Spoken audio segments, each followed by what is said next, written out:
Maaelujutud. Tere, hea kuulaja! Oled asunud kuulama maaeluvõrgustiku taskuhäälingut Maaelujutud. Selles taskuhäälingus toome sinuni põnevad maaeluga seotud teemad läbi saatekülaliste silmade. Vestlust juhin mina, Liina Laurikainen-Päri. Meie tänase saate külaliseks on toiduajaloolane ja multitalent Ülle Jukk. Mul on väga hea meel tervitada sind, Ülle. Tere!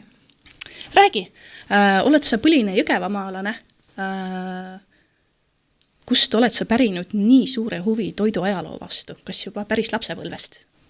Võib öelda küll, et ma olen põline jõgevamaalane, et nii ema kui isa poolt on minu juured ühtepidi Jõgeva külje all, alates siis Ellakvere külast ja viimased, ma ütleks, et 225 aastat vähemalt siis Võduvere külas. Ja ema poolt siis hoopis Voore kandist. Nii et võib öelda küll, et põline jõgevamaalane. Aga toiduhuvi minu lapsepõlves, kui ma lugema õppisin, oli 2 kokaraamatut, mis mulle hullult meeldisid. Üks oli siis Jaan Koori kokaraamat, mis ei olnud päris täielik, aaned olid puudu, mis oli välja antud 1901 ja teine oli 1955 välja antud raamat maitsvast ja tervislikust toidust. Ja nii et need kuulusid minu lapsepõlve lemmiklektuuri hulka küll. Väga huvitavad lugemishuvi noore inimese jaoks. Aga sinu tausta natukene uurides oli minu jaoks tegelikult väga suur avastus, et tegelikult ei ole sa lihtsalt toiduajaloolane, vaid sa oled ka tegelikult olnud kunstiajaloolane ja varem töötanud Muinsuskaitseametis kunstimälestiste peainspektorina. Väga, väga peenelt kõlab. Aga kumb on sinu jaoks põnevam, kas toiduajalugu või kunstiajalugu?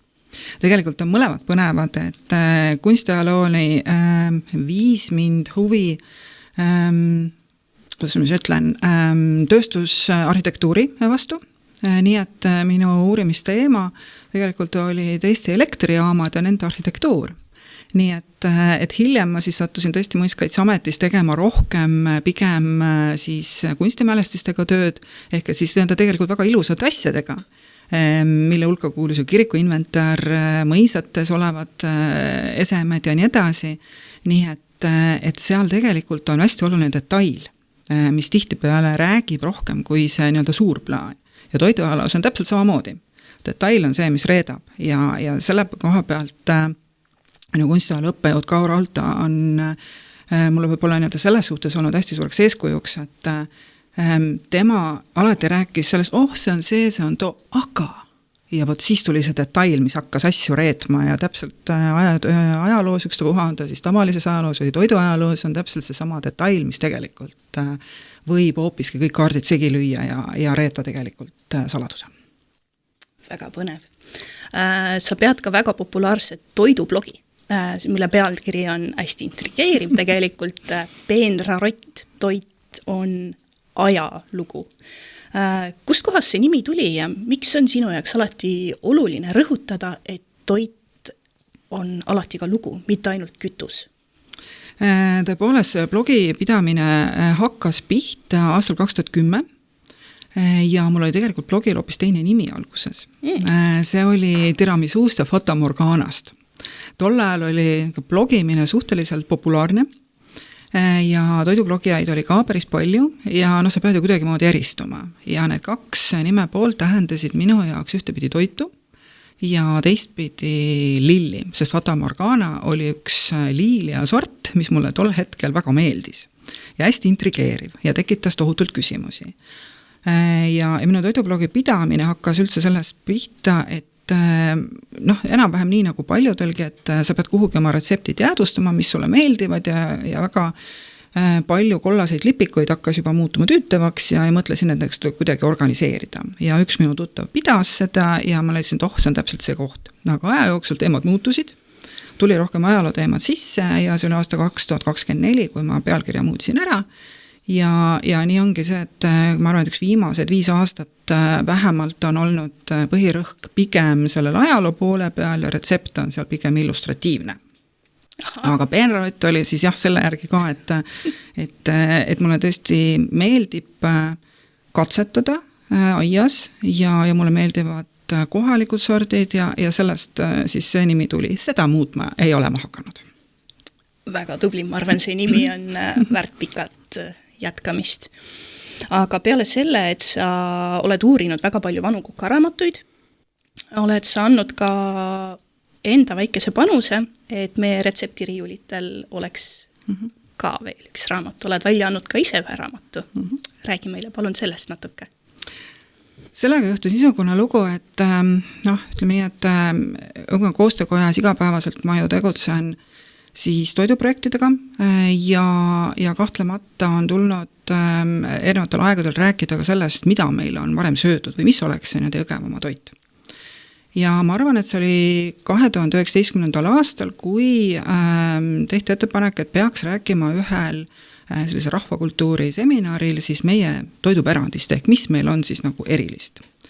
Ja tegin eeltööd ja sai see ettekanne maha peetud ja sellel hetkel oli seda materjali juba kogunenud päris palju, aga siis tuli koroona ja teatavasti kõik läks meil lukku siis 20. aasta talvel, mis tähendab seda, et jäid ära kõik sündmused, jäid muud asjad ära ja ootamatult tekkis just nimelt see aeg, kus see materjal läbi töötada, digiarhiivid on ju kogu aeg avatud, et sai hästi palju seda eeltööd ära teha, et me olime kunagi varem juba mõelnud selle peale, et võiks Jõgevamaa toidu ajaloost midagi teha, aga ei olnud selleks sobivat aega või hetke ja selliselt elu mängis selle võimaluse kätte. Ja nii meil koostöökojas ka sündis see otsus, et kui see saab juba üles kirjutatud kõik see, mis meil on minevikus olnud ja mida me oleme söönud ja kuidas meil on söödud, et siis tegelikult võiks selle ju ka päris kaante vahel välja anda, mitte siis ainult sellise arvuti versioonina. Nii et nii see siis sündiski ja pigem ma ütleks, et ta ei ole niivõrd kokaraamat, kuivõrd ta on ajalooraamat, mida illustreerivad retseptid. Väga hea teada, aga meil jäi mainimata tegelikult selle uhke raamatu pealkiri.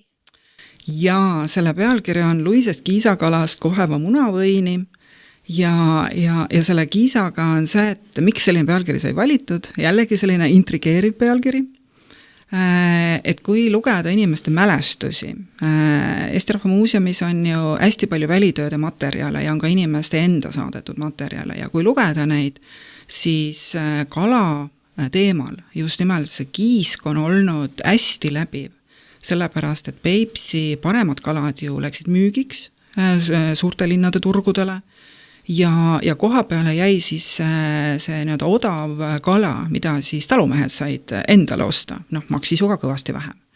Ja seetõttu seda kiiska siis viidi koju, tehti söögiks, pandi soola, mida iganes ja mulle tundub, et need materjali lugedes, et kohati oleks just nagu selline kiisa trauma. Ma nimetaksin seda lausa niimoodi. Sellepärast, et lihtsalt selle kiisaga on nii palju lugusid seotud, kuidas küll ta läks hapuks tee peal ja küll see soolamine ei õnnestunud ja küll siis oli teda vähe või küll teda oli palju ja kus teda osteti ja nii ja naa. Et see on see, mis minevikust kusagilt võib olla natukene kummitab. Aga munavõiga oli see lugu, et jällegi lugedes ka inimeste mälestusi, et meil päris mitmelt poolt, Luustiverest, Satala kandist, Palamuse kandist ja nii edasi, on siis just nimelt piima- ja munatoitude koha pealt üles kirjutatud, et tehti munavõid niimoodi, et lasti siis muna kas koos hapukoorega keema või võiga keema ja siis öeldi, et see maitsvat paremini kui tavaline või. Ütleme, et eks see oli ka see, et mõlemat oli vähe ja parematel aegadel, ehk see tähendab siis, kui kevadel hakkas kanad munele, et siis sai seda endale mõneks ajaks lubada, kui müügist üle jäi. Ja mõtlesin selle peale, kuidas seda siis retseptiks vormida. Leidsin Elisabeth Silla Koka raamatust ühe niisuguse vihje sellisele retseptile ja kujundasin sellest oma. Ja hiljem ma leidsin täpselt sellise, nagu ma olin ise teinud, siis 50-ndatel välja antud ühiskondliku toitlustamise asutuste retseptiraamatust vastava vaste.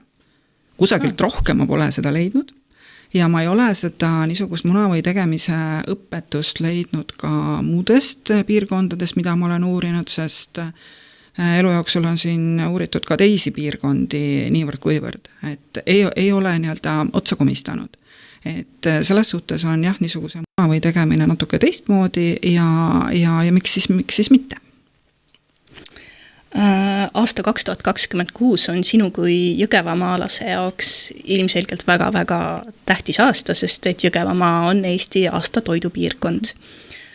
Mida see üldse Jõgevamaa piirkonna jaoks võib tähendada ja millise suure eesmärgi või unistusega te sellele aastale vastu lähete?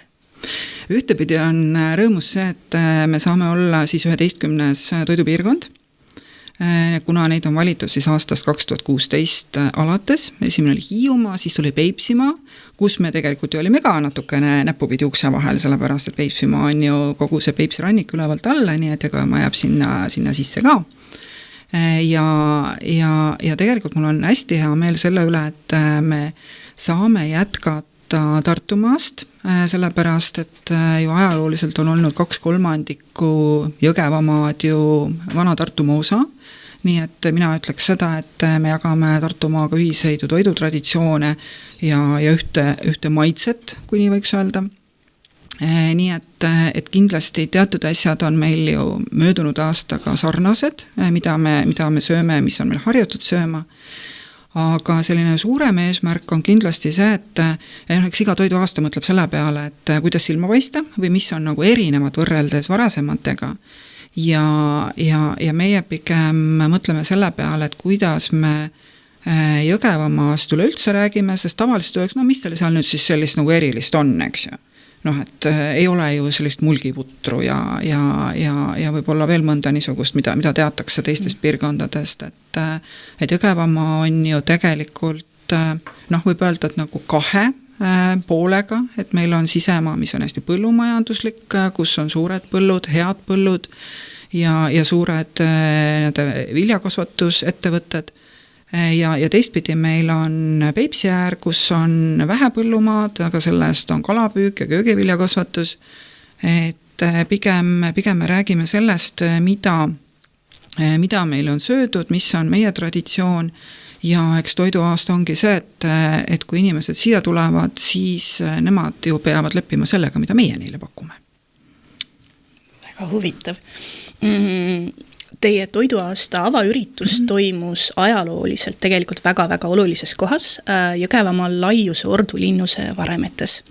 Teadupoolest peatus seal üle 300 aasta tagasi juba ka Rootsi kuningas Karl 12. Kui ta seal külmal talvel nüüd oli, mis sa arvad, mida võis tema oma kaaskonnaga sealt Jõgevamaalt hamba alla saada? No eks Karl 12. sõja laiusel viibimine on päris selline intrigeeriv teema. Ja selle tõttu ka valisime siis maitsete aasta avaürituse kohaks just nimelt Laiuse Ordulinnuse varemete esisala. Sellepärast, et tõesti 325 aastat tagasi, täitsa ümmargune number, siis Rootsi siis sõjavägi talvitus Laiuse linnuses. Linnus oli suhteliselt haledas seisukorras, seda siis klopsiti elamiskõlblikuks erinevaid hooneid ja nii edasi. Aga erinevad siis väeosad majutusid siis ümbruskonna mõisates ja 28. jaanuaril siis peeti kuninga nimepäeva ja tähistati seda suure siis, ütleme niimoodi, et päevase ürituste sarjaga, kui nii võib öelda, tänapäevases mõistes. Et kõigepealt käidi jänesejahis, siis mindi Jõgeva mõisasse, kus siis Stenbock oma väeosaga paiknes ja Stenbocki komponeeritud lustmäng kanti siis kuningale ette õhtusöögi kõrvale. Mida nad sõid, ei oska ma öelda. Menüüd ju pole, aga et kindlasti ma arvan, võis seal laua peal olla erinevat võib-olla ulukiliha, äkki mõni jäneski sealt hommikusest jänesejahist, mine tea. Kindlasti leiba, võib-olla midagi ka vürtsitatud toitu, sest see oli veel see aeg, kus selline keskaegne maitse hakkas vaikselt minema sinnapoole, mida me tänapäeval harrastame. Ehk täna me sööme ikkagi soolane toit on soolane ja magus on magus. aga meie selline keskaegse maitse teadmine ütleb ju seda, et soolastes toitudes oli palju vürtsi, natuke magusat ja ütleme sellist nagu klassikalisi pikki dessertide ridu ei olnud, et vürtse tõesti kasutati ja kindlasti oli midagi, mis oli ju sõjaväel toodud ka kaasa, mida ainult koha pealt ei saadud, sest on ju tegelikult uuritud seda, kuidas siis see talvitumine siis Laiuse mõisale mõjus. Nimelt võiks öelda seda, et Laiuse ja Põltsamaa kihelkondi peeti enne siis ütleme, et 1680 paiku siis ütleme, et Liivimaa ühtedeks jõukamateks kihelkondadeks, et seal oli suur rahvaarv, rahvastiku tihedus oli suur, põllumaa oli hea ja ilmselt oli päris hea elu.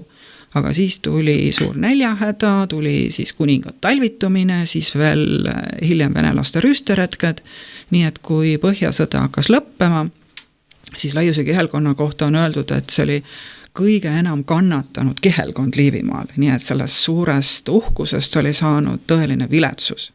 Sest sõjavägi põletas ka viimased tarade majad ümbert ära, sellepärast, et lihtsalt küttepuud olid otsas. Ja kõigi nende ikaldusaastate tõttu jäi vili külvamata ja nii edasi. Nii et tegelikult eks sõjavägi sai oma toidu spetsiaalsetest moonaladudest, kuhu toodi ka kaugemalt, aga ütleme nii, et eks sinna ikkagi läks üsna palju teravilja, läks ka loomi, et ma arvan, et tavalise sõjaväelu ja nende söögilaud ei olnud nii peen kui kuningaõukonnal. Jõgevamaa maitsete aasta sõnum on Jõgevamaa katab laua. Samuti on räägitud Jõgevamaast kui Eesti toiduhällist. Mis peitub nende sõnumite taga? Jõgevamaa katab laua lause tekkis meil tegelikult juba aastal 2018. Ja mõte tuli seoses sellega, et meil on päris palju väiketootjaid, hoolimata nende suurtest viljakasvatajatest ja kellest iganes veel. Ja meil tollel hetkel juba hakkas tunduma, et neid väiketootja, õigemini nende tooteid on niisuguses valikus, et nendest saaks ühe toreda peolaua menüü kokku panna küll. Ja nii ta siis sündiski.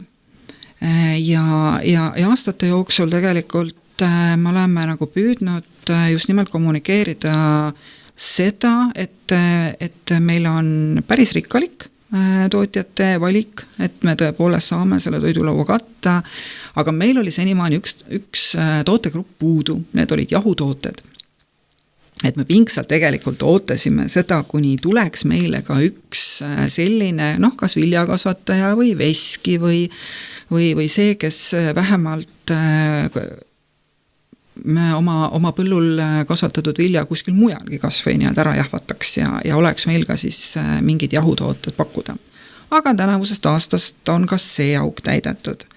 Nii et täna võib öelda küll, et me saame erinevatest toodetest või erinevatest toorainetest siis panna küll ühe korraliku menüü kokku.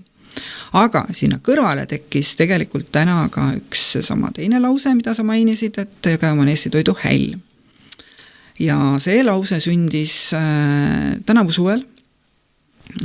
Käisime nimelt Maaelu Teadmuskeskuse inimestega, kellega me jagasime ühist kartuliprojekti siis Soomes ja tagasiteel hakkas see mõte kerima ja hakkasin testima siis nende peale, et kuidas see lause nagu võiks tunduda. Ja nii ta meil siis tekkiski, et tegelikult see sümboliseerib seda, et meil on oma kohalikud sordid, mis vahel kipuvad kuidagi nagu kõrvale jääma, et need välismaised peenemad sordid, ükstapuha on see kartul või teravili, kipuvad võimust võtma ja unustame ära need oma Joosepid ja teeled ja perenaised ja kõike muud. Aga tegelikult, kui peaks tekkima mingi selline olukord, kus me ei saa kätte seda välismaist seemet, meile võib-olla ei tööta enam mingid muud kaubakanalid ja nii edasi, siis kuidagi me peame ju söönuks saama. Ja kui meil on omad sordid võtta, meil on oma toidutagavara võtta, et siis tegelikult me võiksime ka keerusemates oludes hakkama saada. Ja selles plaanis ongi ju see, et kus saavad siis sordid algusel, loomulikult Jõgevalt. Nii et ta on natukene bravuurikas.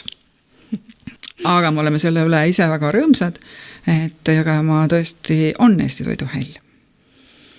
Ja maitsete aastal teete Metkiga ka tihedat koostööd?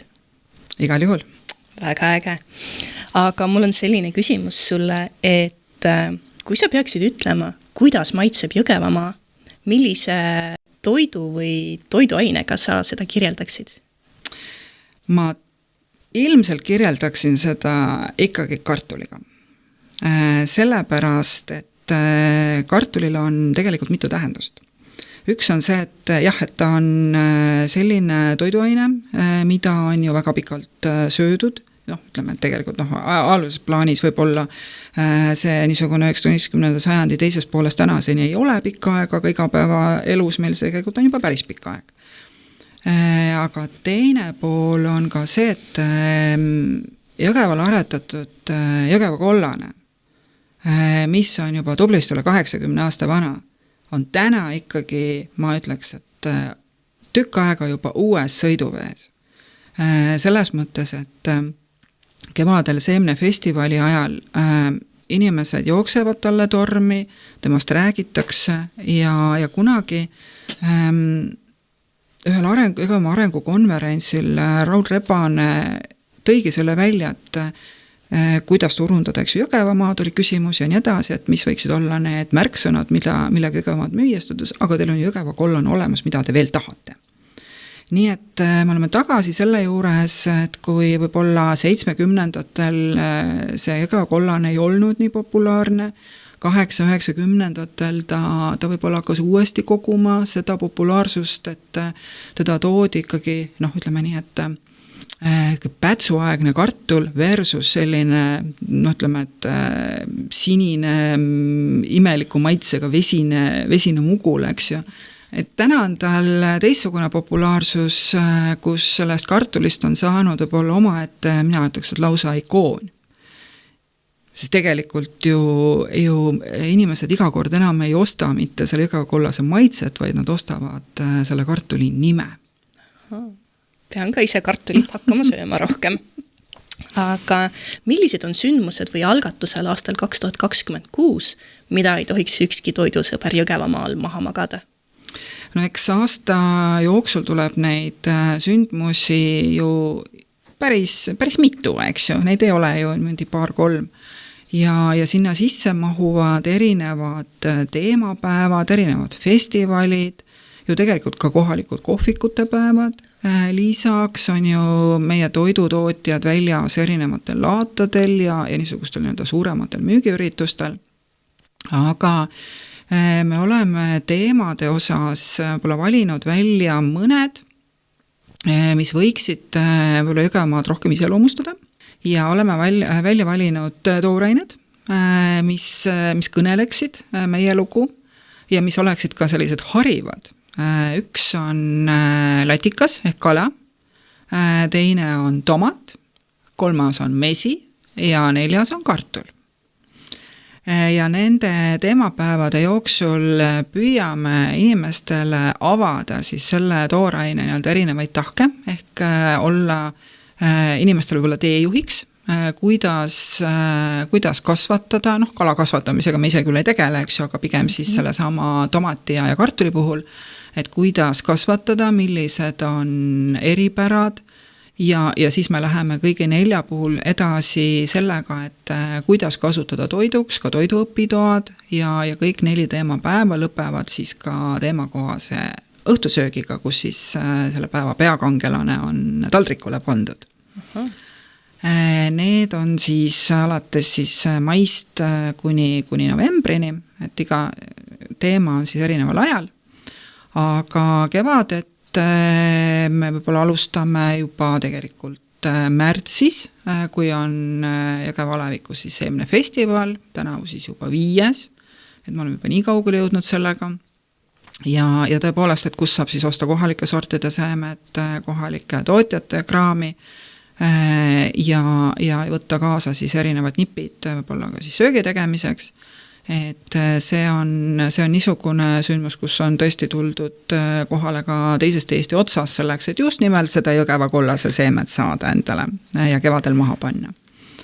ja aasta lõpetame sellise toiduajalookonverentsiga Põltsamaal detsembri alguses, et võtta kokku see, mis on meil väärt, mis on meie eripärad ja tuua esile siis ka võib-olla ajaloost midagi, sest tegelikult kui mõelda selle peale, mis see Jõgevamaa nagu on või olnud, siis mina tooksin välja juba sellise rahvusvahelisuse kusagilt sealt 18. sajandist, kus Jõgevamaaga seotud inimesed, olid nad siis siin elanud või siin sündinud, tegid ju ilma, mina ütleks, et üle Euroopa.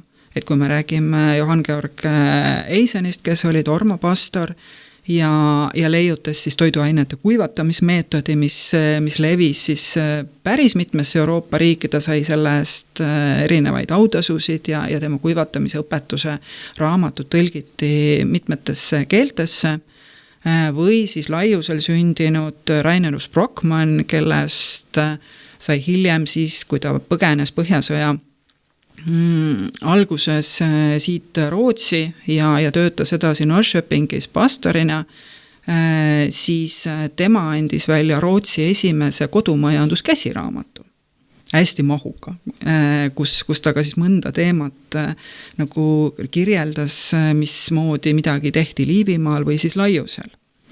Nii et meil on olnud ajaloos väga, väga huvitavaid inimesi ja nendest võib-olla ütleme, nende tegemistest või nende sellisest mõjust või tähendusest me saame kindlasti sellel aastal ka rohkem rääkida. Tore. Toiduajaloolasena on mul selline küsimus, et on sul endal sahtlis mõni ajalooline toiduretsept peale muna või, mis tuleks sel aastal äkki tolmust puhtaks pühkida ja rohkem au sisse tõsta? Eks neid retsepte ole nii-öelda erinevaid. Üks on see, mida me saame kodus teha. Teine on see, et mida saab erinevates söögikohtades teha ja kolmas on see, kas inimesed tänapäeval neid asju enam üldse söövadki. Eks me peame ju sellega ka arvestama. Aga ma arvan, et kodus võib väga erinevaid asju proovida ja minu üks niisugune katsetus kindlasti läheb edasi kartuliriivkoogiga, millega ma ei ole veel sõbraks saanud. Et nimelt kartuliriivkooki on Põltsamaa kandis tehtud päris palju ja Elle Reeder, kui ta tuli Põltsamaale elama, tema oli tuntud hoidistaja ja niisugune, mina ütleks ka, et telekokk, eks ju. Siis tema tõi Põltsamaalt just nimelt selle toidu välja, et kui tema Põltsamaal elama tuli, siis tema sai sellest teada, et võt niisugune söök on olemas. Ja minu jaoks oli see tundmatu, sest meil Jõgeva kandis seda ei tehtud, minu kodus seda ei tehtud ja mina ei teadnud ka kedagi, kes seda teeks. Aga ka selle Luise Kiisakala raamatu jaoks ma ikkagi sain ühe kirjelduse ja tegin selle retsepti valmis, aga ma pean seda veel kõvasti harjutama. Ja kui ma sügisel käisin siis Põltsamaa kandis ühes külaseltsis toiduajaloost rääkimas ja seda sööki mainisin, siis auditooriumi hulgas kõik hakkasid vadistama, ja me teeme seda ja et mina teen seda ja vot ja kuidas ja mis, et tegelikult mina ütleks, et see on üks niisugune natukene hästi varjatud saladus, mille jälile tuleb jõuda. Nii et ma arvan, et neid saladusi on veelgi, mida katsetada või mida proovida, nii et eks me peame seda inimeste mäludest üles kaevama. Toidupiirkonna tiitlit on kandnud juba päris mitmed maakonnad. Kas Jõgevamaal on mingi oma väike krutski või üllatus, millega te tahate sel aastal inimesi üllatada? Ma arvan, et see tagasi juurde minek on võib-olla see meie krutski, et see sama kohalik sortide esile tõstmine ja võib-olla püüda inimestele teadvustada, et jätame tõesti need Laurad ja Lead sinna sakslaste pärusmaale ja võtame ette meie Joosepid ja Teeled. Need sordid on täiesti reaalselt olemas, et see ei ole mitte mingi nali. Ja mõtleme selle peale, et mis on need meie toidu väärtused. et selline võib-olla natukene retrospektiivne ühtepidi, aga teistpidi ka see, et väärtustame seda, mis meil on loodud. Sa oled nii toiduajaloolane, blogipidaja, toidufotograaf ja väga palju asju veel, et kuidas kogu see kogemuste pagas aitab sul vedada nii suurt ja tähtsat aastat, kui on see? Tegelikult see teeb elu väga lihtsaks. Selles mõttes, et ma saan tootjatega ja toiduvalmistajatega ju ühist keelt rääkida. Ja kui meil on vaja võib-olla seal neid menüüsid läbi rääkida ja mõelda, et kuidas ja mida teha, et see tegelikult on kõik see, mis aitab seda teha, et ma ei tule seda tegema, kui võib-olla selline projektijuht, kes on kuskilt mujalt valdkonnast, aga see kõigi nende asjadega tegeleme, mis sa nimetasid, et see tegelikult ju tuleb ainult kasuks. Ja ka see, et kui ma vahepeal 7 aastat tegin ajakirja Tiiu toidulehekülge, et kus sa pead tegema retseptid, sa pead tegema pildid, sa pead tegema ka intervjuud, et see tegelikult on täpselt see, et ka kuidas kõik see visuaalselt lõpuks välja paistab. Jõgevamaa toidupiirkonna aastat juhivad kindlasti väga paljud osapooled. Siin on segatud väga palju inimesi, väga palju toidutootjaid.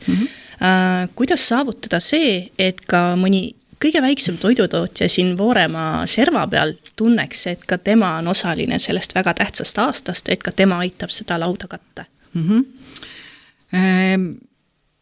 Ma arvan, et seal toidu aastal on 2 poolte tegelikult, et üks on see, kus on meil need ametlikud toidutootjad ja toiduvalmistajad, sest teatud sündmustel ilma ei saa, sul peavad olema kõik õigused ja paberid ja muud asjad korras, aga meil on ju väga palju sellist kogukondlikke sündmusi, kus ongi see, et sellised kohvikute päevad, erinevad muud niisugused sündmused, kus tegelikult saavad kaasa lüüa ka need, kelle neid pabereid ei ole, eks ju.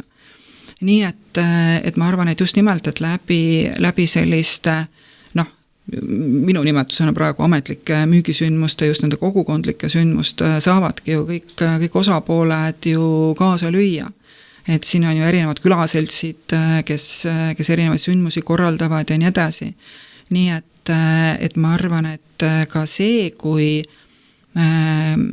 teha kodus neid toite või rohkem ka rääkida sellest, sest tegelikult meil on palju veel avastamata niisugust toidupärandit, mis meil on, sest igal perel, igal külal on mingid oma retseptid ja nii edasi. Et ka juba see on see, et me lihtsalt räägime rohkem Jõgevamaa toidust, et ka see on juba see, kus igaüks kaasa lüüa saab. Nii tore. Nii, aga Ülle, ma tänan sind väga, et sa leidsid täna aega, et siia tulla. Rääkida nii endast kui ka sellest ääretult põnevast aastast, mis ootab ees Jõgevamaad, toidutootjaid kui ka toidunautlejaid ja edukat aastat nii öelda siis teile. Ja ma tänan ka kõiki kuulajaid vaatajaid ja kohtume juba järgmisel korral. Aitäh teile!